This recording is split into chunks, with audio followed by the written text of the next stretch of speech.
राधे राधे प्रिय भक्तजनों, आपका स्वागत है आपके अपने YouTube channel magical world of Archit पर।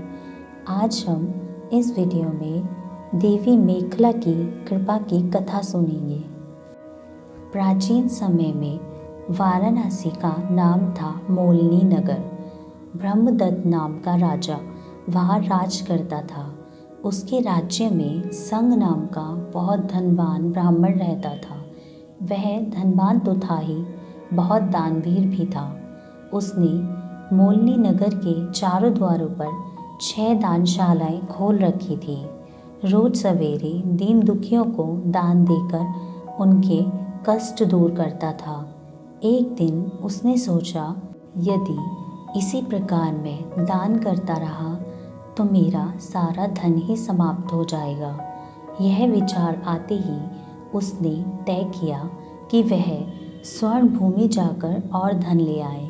उसने तुरंत अपनी पत्नी और बेटे को बुलाया और कहा, जब तक मैं वापस न आऊं, दान लगातार ऐसे ही चलता रहे जैसे रोज चलता है। फिर उसने एक नौका मंगवाई, उसे पूरी तरह धन धान्य से भर लिया। एक दास के साथ वह पत्तन ग्राम की ओर चल पड़ा। उसकी नौका जल में आगे बढ़ी। एक ऋषि ने अपने ध्यान के बल से देखा कि नौका पानी के तेज बहाव में फंसकर डूब जाएगी। उन्होंने सोचा कि ऐसे दानी पुरुष की नौका डूब गई तो बड़ा ही नुकसान हो जाएगा, किसी भी तरह इसे बचाना चाहिए। उन्हें एक तरकीब सूझी, यदि मैं एक ब्राह्मण का रूप धरकर इसके सामने जाऊं तो यह मुझे दान देगा, नाव को वहीं रोककर मेरी ओर आएगा। यह सोचकर वह आकाश मार्ग से होते हुए उसके सामने आए।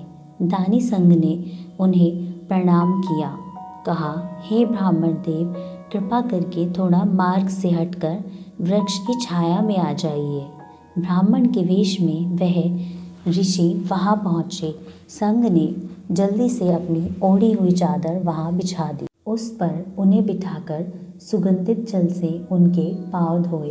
फिर एक जोड़ी कपड़े देकर कहा, श्रीमान, यह जोड़ा पहनकर छत्र धारण कर जाइए। ऋषि ने प्रसन्न होकर उसका दान स्वीकार किया। फिर देखते ही देखते गंधमादन पर्वत की ओर चल दिए।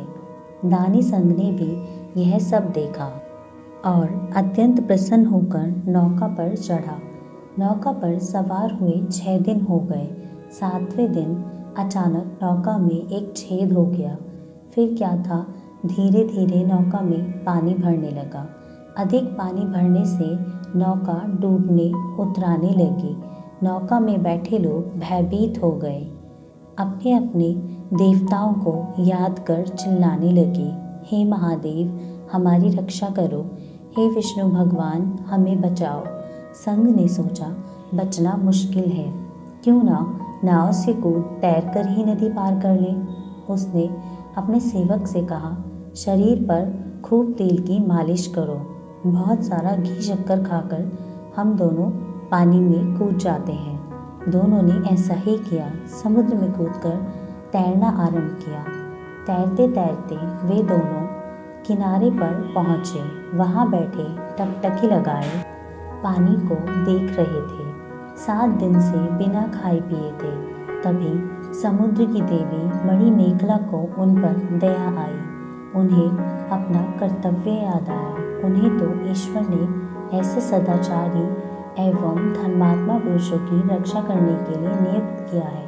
वह तुरंत उठी, फिर नाना प्रकार के स्वादिष्ट भोजन से भरकर एक थाली परोस लाई।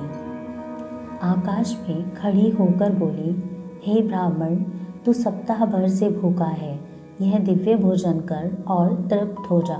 संघ ने उनकी ओर देखा और बोला, दूर हटाओ यह भोजन, व्रतधारी हूँ मैं, मेरा व्रत भंग मत करो।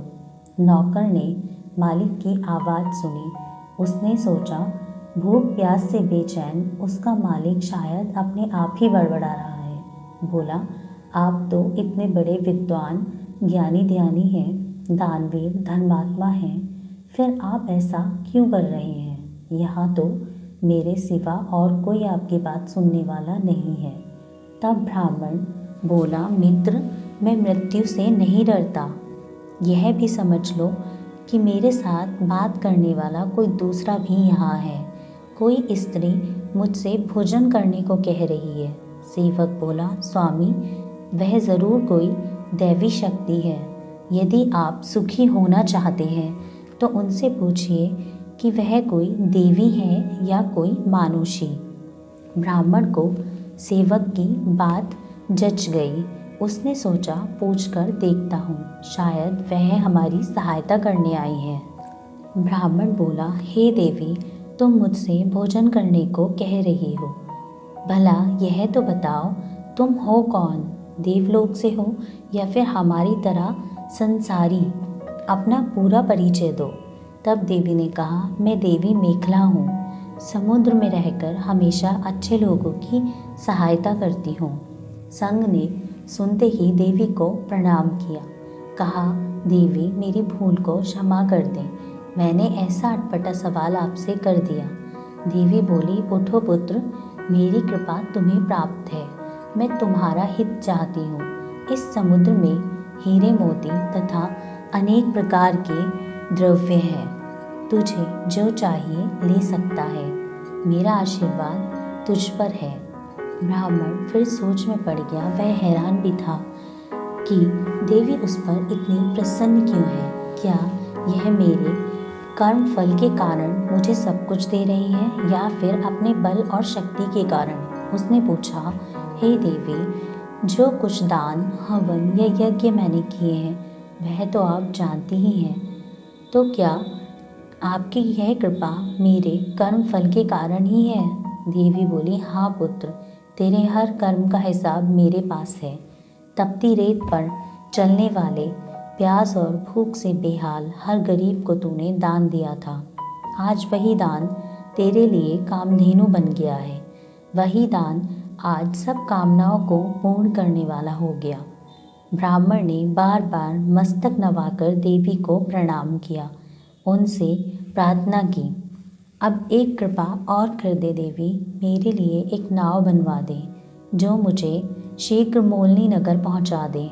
देवी उसकी बात सुनकर बहुत प्रसन्न हुई। रातों रात 7 रत्नों वाली चांदी की एक बहुत विशाल नौका बनवाई। देवी ने दी थी, इसलिए चांदी की होते हुए भी वह तैर सकती थी। उसके चप्पू सोने के थे। नौका को पूरी तरह धन धान्य मोती मणिक से भर दिया। फिर संग और उसके सेवक को नौका में बिठाया। ब्राह्मण ने देवी को धन्यवाद दिया। मोलनी नगर पहुंचकर ब्राह्मण वर्षों तक उस धन से दान पुण्य करता रहा। राधे राधे।